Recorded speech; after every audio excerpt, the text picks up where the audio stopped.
ప్రహ్లాదుడు తన తోటి రాక్షస బాలులతో ఇంకా ఈ విధంగా అంటున్నాడు. విషయశక్తులైన విబుధాహితులతోడి మనకు వలదు ముక్తి మార్గవాంఛ, ఆదిదేవు విష్ణున్ ఆశ్రయింపుడు ముక్త సంగజనులన్ కూడి శైశవమునా. కాబట్టి కోరికలతో కూరుకుపోయి విషయాసక్తులైన ఈ రాక్షస గురువులు మన క్షేమం కోరేవారు కారు. వాళ్లతో స్నేహం మనకు పనికిరాదు. మీరు ఈ చిన్న వయస్సులోనే మోక్షమార్గాన్ని కోరుకొని మంచివారితో స్నేహం చేస్తూ ఆదిదేవుడైన అచ్యుతుని ఆశ్రయించండి. మానవుడు రాక్షసభావమును విడిచిపెట్టి అన్ని ప్రాణుల మీద దయాదాక్షిణ్యాలు కలిగి ఉండాలి. అలా ఉంటే భగవంతుడు మెచ్చుకుంటాడు.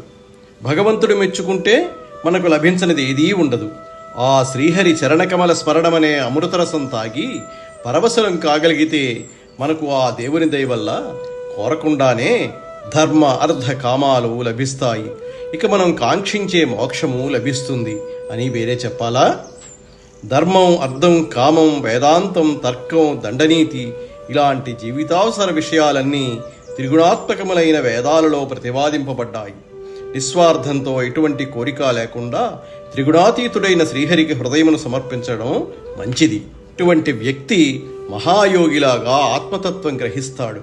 కలలో విషయాలు ఎలా నిజం కావో అలాగే ఈ లోకం కూడా నిజం కాదని తెలుసుకుంటాడు అని చెప్పి ప్రహ్లాదుడు ఇంకా ఈ విధంగా అంటున్నాడు. తొల్లి నేను దివ్య దృష్టి గల నారద మహాముని వలన సవిశేషమైన ఈ జ్ఞానంబును పరమ భాగవత ధర్మంబును వింటినని వెరగుబడి దైత్య బాలకులు అద్దనుజ రాజకుమారునకు ఇట్లనిరి.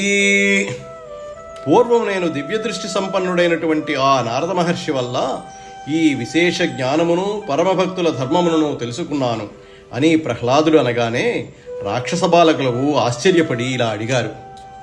మంటిమి కూడి భార్గవ కుమారులొద్ద అనేక శాస్త్రముల్ వింటిమి, లేడు సద్గురుడు వేరొకొడెన్నడు రాజసాల ముక్కంటికి నైన రాదు చొరగాన్ వెలికించెన రాదు, నీకు నిష్కంటక వృత్తినెవ్వడు ప్రగల్భుడు చెప్పే గుణాఢ్యా చెప్పుమా.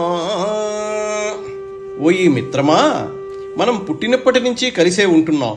శుక్రాచార్యుల కుమారులకు చండామర్కుల దగ్గరే శాస్త్రాలన్నీ చదివాము.